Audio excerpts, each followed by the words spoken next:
Il est temps maintenant de revenir à mon expérience dans le désert, décrite dans la lettre 1. Rappelez-vous, je me rendis au fleuve du Jourdain pour être baptisé par Jean. J'étais alors rebelle. Je m'opposais à l'enseignement des Juifs, qui affirmait que Jéhovah punissait les hommes pour leurs péchés. Intuitivement, je sentais que ce concept était faux et cruel. Je le rejetais. Alors que la vérité sur la création m'ait été montrée, je n'arrivais pas à comprendre pourquoi la conscience parfaite n'avait pas créé des êtres parfaits à l'image de l'amour intelligent, le Créateur. Je demandais au Créateur, aux consciences universelles, pourquoi l'humanité endurerait tant de maux et de souffrances. Il me fut alors montré très clairement que les problèmes des gens venaient tous du point central du moi, que la science appelle aujourd'hui l'ego. Il se manifestait dans la personnalité comme un besoin impérieux de défendre le moi contre la critique ou l'attaque physique émotionnelle. Un besoin impérieux, similaire d'écarter les autres pour arriver premier dans la course de la vie. Un besoin impérieux de prendre le meilleur pour soi malgré l'opposition d'autrui. Un besoin impérieux similaire de s'accrocher à ce qui est à soi, parents, amis, biens matériels ou réussites personnelles, en dépit de toute opposition. Il me fut aussi donné de comprendre ces deux impulsions de l'être créateur fondamental, éternel, immuable, il n'y aurait aucune création. Voilà le secret de la création, le secret de l'existence et de l'être individuel. En travaillant dans le monde visible ensemble et séparément, ces impulsions jumelles servent la création de la substance de la matière elle-même, issue de la sublime conscience universelle. Le jeu de l'activité est une impulsion de la créativité qui est universelle et provient d'une source unique. L'activité est un mouvement de la conscience et de la conscience en mouvement. L'autre impulsion créatrice possède métaphoriquement parlant deux visages regardant dans des directions opposées. Ce sont l'attachement et le rejet, tiré vers moi et repoussé, ou attraction et répulsion, attiré vers moi ou rejeté.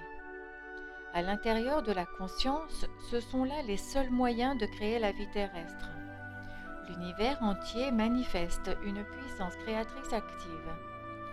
Les impulsions jumelles de l'existence physique créent la matière et la forme individuelle. C'est l'un des secrets fondamentaux de l'univers. J'ai vu que le noyau de la personnalité, ou ego, avait été créé pour être gardien de la personnalité, qui portait l'empreinte profonde de l'impulsion magnétique pour assurer intimité et survie. Pour protéger le moi individuel, il fut fait l'usage des deux faces de la seconde impulsion de l'être, l'attachement et le rejet, afin d'assurer l'individualité. La face attachement traîne, puise, attire, exige, tire, achète, s'agrippe, saisit, s'accroche aux gens et aux biens auxquels elle est maladivement attachée. Cette impulsion crée une illusion de sécurité due à l'appartenance à un groupe et à la possession de biens. C'est l'instrument de la conscience mère qui pousse à construire des familles, communautés, nations. Il peut faire naître la beauté, la joie, l'harmonie, l'amour. Il peut aussi ruiner des vies et détruire des communautés s'il est dirigé par l'ego. La face au rejet repousse, écarte, rejette, fuit tout ce dont elle ne veut pas, personnes, animaux, possessions. Ainsi, l'impulsion de rejet crée une illusion d'intimité et de sécurité. C'est cette impulsion qui pousse à la discorde dans les familles, relations, communautés et nations. Elle sauve des vies, assure protection et intimité, mais devient une force destructrice si elle est dirigée par l'ego. Sans ces impulsions jumelles de l'être, toute chose serait restée pour toujours fusionnée dans la puissance créatrice universelle, éternelle, en équilibre.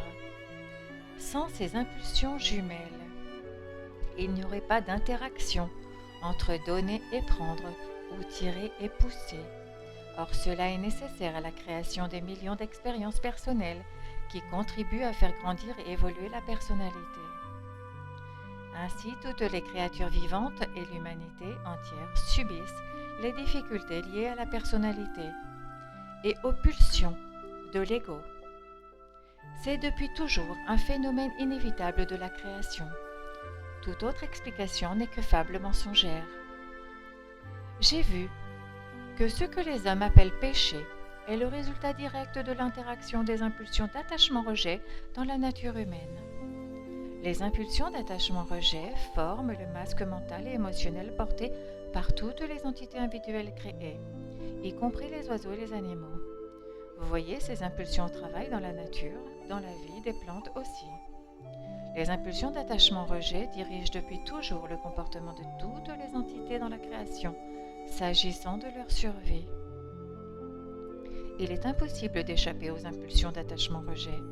Ces impulsions jumelles sont la source éphémère de tout plaisir au monde, bien-être ou bonheur, mais aussi la source de toute maladie, misère ou privation.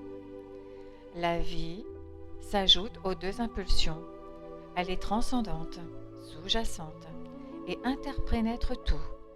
Elle est née de l'explosion de la conscience universelle, base et source même de la conscience terrestre. De même que la conscience de Père-Mère est créatrice, la pensée de l'homme est créatrice, car la pensée et le sentiment humain sont deux instruments jumeaux actifs et inséparables de la conscience Père-Mère. Aussi, les impulsions d'attachement-rejet dans la personnalité individuelle sont-elles hautement créatrices. Elles déterminent et matérialisent les formes de conscience, des choses désirées et des choses rejetées. Voilà le deuxième secret fondamental de l'univers. J'ai vu que le péché était un concept artificiel, opportunément inventé par les hommes pour parler de toute activité humaine faisant souffrir autrui. Il était au reste inévitable que tous les êtres humains, à un moment ou à un autre, provoquent chez d'autres individus de la détresse et de la souffrance, sous quelque forme que ce soit. C'est leur tendance naturelle à prendre aux autres, puis à les repousser sans ménagement, pour satisfaire le désir dans la vie. Cette tendance humaine à blesser autrui n'est en aucun cas une offense à la conscience universelle, Dieu, contrairement à ce qu'affirment les religions juives et chrétiennes. Seule l'humanité comprend la signification du mot péché, puisque l'humanité seule et toute création soumise à l'humanité auront jamais connu la douleur, la privation et la misère provoquées par les deux impulsions fondamentales de l'individualité, attachement-rejet, à l'œuvre dans la personnalité humaine. L'impulsion innée qui pousse l'homme à protéger son individualité l'a conduit à instaurer des règles et des lois dans la société humaine.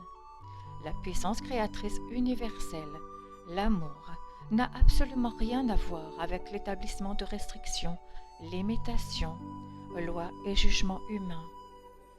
J'ai aussi vu que la puissance créatrice Père-Mère, la vie, s'écoulait continuellement à travers tout l'univers. Dans mon intellect, la vie se servait des impulsions jumelles de pensée et de sentiments. Ainsi, toute pensée ou sentiment imparfait, de force suffisante, pouvait déranger et modifier le modèle de conscience des choses créées.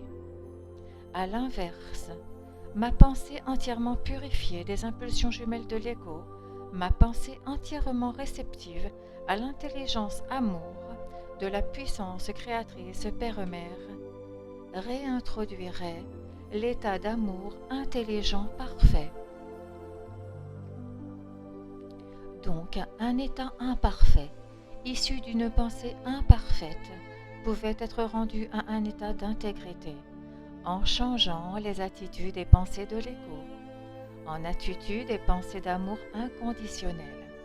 Mon esprit était un instrument du processus créateur tout entier issu de l'universel. Maintenant que je savais tout cela spirituellement, intellectuellement et émotionnellement, je pouvais et devais agir pour surmonter les impulsions jumelles de l'ego qui me dirigeaient encore. afin que la réalité divine puisse pénétrer librement mon esprit et mon cerveau.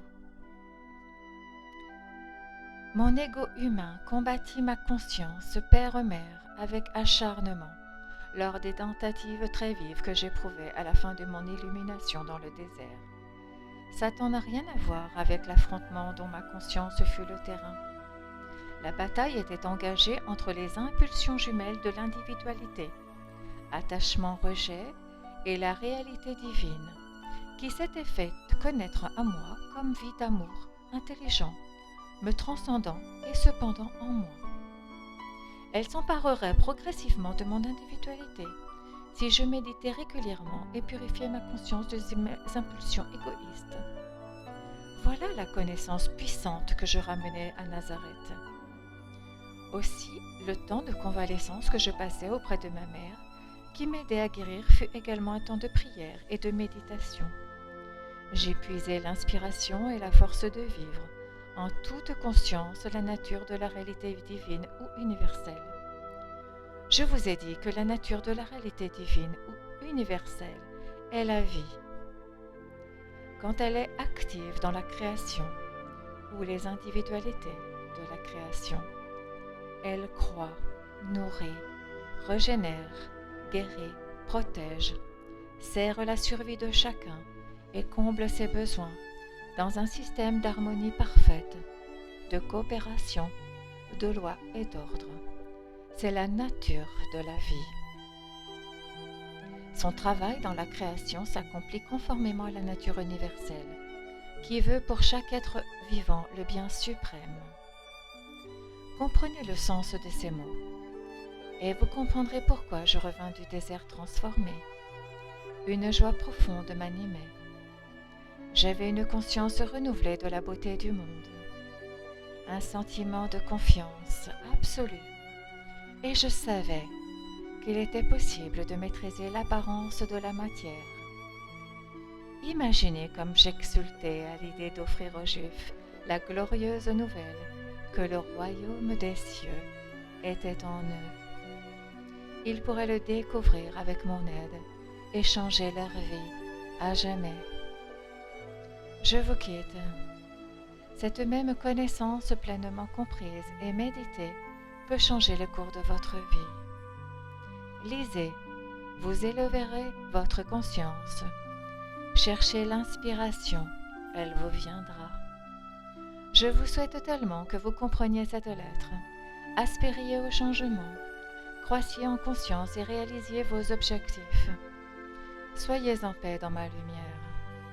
Au cours de votre lecture, tandis que vous réfléchissez, méditez et priez, ma conscience christique vous attire et se manifestera de plus en plus à vous au fil de votre évolution dans la connaissance divine. Que vous enveloppe maintenant mon amour et ma foi en votre sagesse grandissante.